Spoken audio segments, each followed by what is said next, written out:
The Indochina War, Stalemate and Strategic Shifts, 1953 by 1953. Vietnam had become a crucible of prolonged conflict as Ho Chi Minh's communist-led Viet Minh had waged 7 relentless years of guerrilla warfare against the French colonial forces. The French army found itself increasingly unable to pin down the elusive Viet Minh fighters, whose mastery of the terrain and unconventional tactics continually frustrated traditional European military approaches. Ho Chi Minh and his strategic partner General Vo Nguyen Giap had demonstrated their tactical brilliance by decimating French border forts in 1950 and ambushing major patrols in 1952. Yet significant French positions remained out of their grasp, shielded by artillery and air power. The French, while successfully holding the vital Red River Delta, were limited in their ability to decisively neutralize Viet Minh forces on the battlefield. The stalemate prompted France to seek solutions through a mix of military consolidation and international support. General Henry Navarre was dispatched in May 1953 with clear directives: achieve battlefield victories to strengthen France's diplomatic stance while preparing for a broader offensive. Navarre quickly assessed that his elite paratroopers and Foreign Legion units were overextended, defending nearly 900 scattered garrisons across Indochina, diluting their offensive potential. To address this, he made the strategic decision to abandon remote outposts, including Nha San, and consolidate French forces in the Red River Delta. The plan involved mobile commando-style operations in central and southern Vietnam, while simultaneously training local Vietnamese troops to assume garrison duties, thereby freeing French units for offensive operations. In conjunction with this internal restructuring, Navarre solicited U.S. support, tapping into Washington's growing anxieties over the global spread of communism in the post-Korean War world. President Dwight D. Eisenhower, newly in office, viewed the situation through a Cold War lens, perceiving Ho Chi Minh not merely as an anti-colonial leader but as an agent of broader Soviet communist expansion. This shift marked a stark departure from the Truman administration's earlier sympathy toward Vietnamese independence movements, a stance that had even seen OSS teams assisting Ho Chi Minh against Japanese forces in 1945. By mid-1953, the French strategy, bolstered by U.S. funding totaling $400 million, reflected a commitment to decisive action, abandonment of negotiations with Ho Chi Minh, and preparation for a major confrontation that could yield both military and diplomatic leverage. Establishing Dien Bien Phu, ambitions and vulnerabilities. By late 1953, the French sought to disrupt Viet Minh operations, extending into neighboring Laos, which threatened to expand the conflict beyond the reach of French mobile units operating from the Red River Delta. Navarre selected the remote valley of Dien Bien Phu as a strategic outpost, envisioning an airborne seizure that would cut Viet Minh's supply lines and serve as a launchpad for further offensives. On November 20, 1953, 6 French parachute battalions dropped into the valley, encountering unexpectedly strong resistance. Major Bigard of the 6th Colonial Parachute Battalion recalled that 2 Viet Minh companies were precisely where French troops landed, resulting in immediate casualties.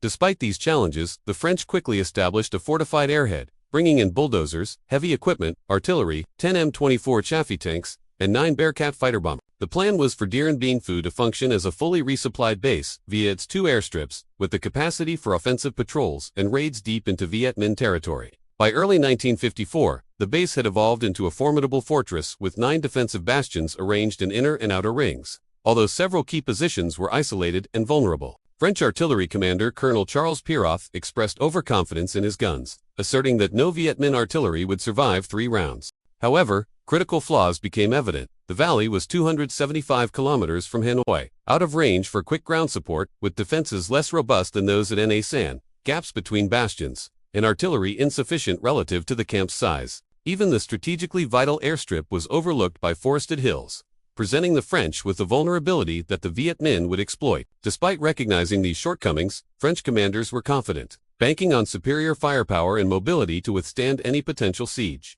Underestimating the evolving capabilities of Ho Chi Minh's forces, Viet Minh preparation and initial assaults. Anticipating the significance of Dien Bien Phu, General Vo Nguyen Giap positioned 50,000 Viet Minh regular troops in the area, nearly 1/3 of his total fighting force. With the Korean War concluded, the Viet Minh could also rely on increased Chinese support, including advisors and logistics for artillery, heavy weapons, and engineering. Giap's forces were now equipped with larger caliber artillery and sophisticated anti-aircraft weapons, including those captured from U.S. forces in Korea. The Chinese Communist Party explicitly instructed their advisors to employ overwhelming artillery, ensuring that sufficient ammunition was provided to guarantee decisive results.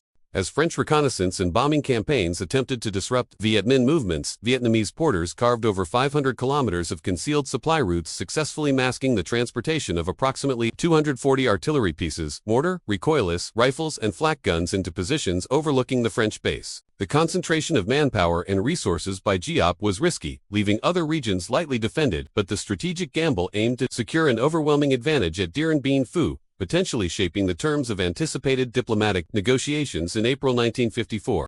The Viet Minh initiated intermittent artillery bombardments on January 31, 1954, gradually transforming the valley into a devastated moonscape. French troops, cognizant of the impending assault, braced themselves for intense combat. War reporter André Lieben recorded that soldiers compared the looming battle to Verdun in scale and intensity, recognizing that the Viet Minh had mastered the art of combining heavy artillery with tactical ground maneuvers. The siege intensifies. French defenders under fire on March 11. The Viet Minh launched probing attacks against the northern Gabrielle, Anne-Marie, and Beatrice bastions. Beatrice, situated atop an isolated hill, bore the brunt of the offensive. The Viet Minh employed a more sophisticated strategy than at Nha San, preceding their attacks with heavy and precise artillery fire that destroyed bunkers, trenches, and French artillery. Legionnaires at Beatrice described relentless shelling, collapsing defensive positions, and staggering casualties. By March 14, Beatrice fell, with 75% of its defenders killed or incapacitated. Subsequent assaults on Gabrielle, despite French armored counterattacks, resulted in further losses. French artillery was largely ineffective, expending 1/4 of its ammunition on the first day alone, while resupply aircraft faced intense anti-aircraft fire that damaged or destroyed C-47 transport planes and Bearcat fighters. On March 15, Colonel Piroth, overwhelmed by the destruction of his artillery units, committed suicide with a grenade. Despite the mounting losses, French forces continued to receive reinforcements, totaling approximately 4,300 additional troops dropped into Dien Bien Phu from mid-March through early May, some without prior parachute experience. French paratroopers described the night jumps into the besieged base amid tracer fire and flares as akin to a Bastille Day fireworks show, highlighting both the danger and chaos of the ongoing siege. Amid this, nurses such as Genevieve de Gallard became emblematic of courage and dedication, remaining at the base to care for the wounded throughout the siege, ultimately earning the Légion d'honneur for her service. Strategic decisions and American involvement. As the siege escalated, French leadership debated potential responses.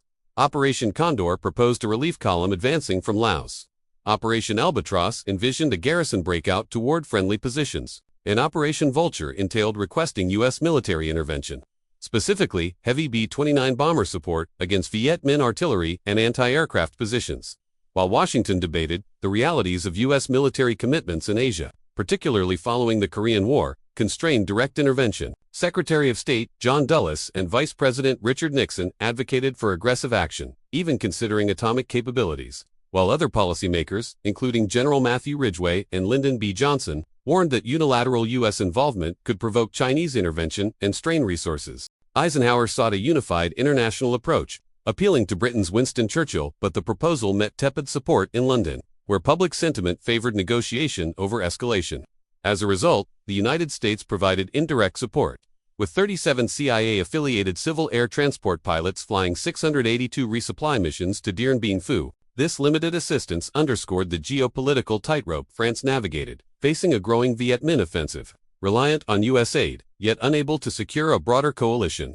The French military strategy was increasingly constrained and fraught with risk. Fall of Dien Bien Phu and its consequences. By early May, French defenders were on the brink of collapse, holding only a small area of roughly 1.5 kilometers in diameter, under relentless artillery fire and monsoon flooding. Viet Minh siege tactics, including sapping tunnels and heavy bombardment, intensified, and new Chinese-supplied 6-barrel rocket launchers were deployed to deliver devastating final barrages. On May 7, Viet Minh forces assaulted the headquarters, securing the main camp by 6 p.m. Only the isolated French bastion of Isabelle continued to resist, and attempts to break out in multiple directions largely failed, with only 78 troops escaping. The fall of Dien Bien Phu on May 8, marked by the French code word Austerlitz, was a catastrophic blow to France's colonial ambitions.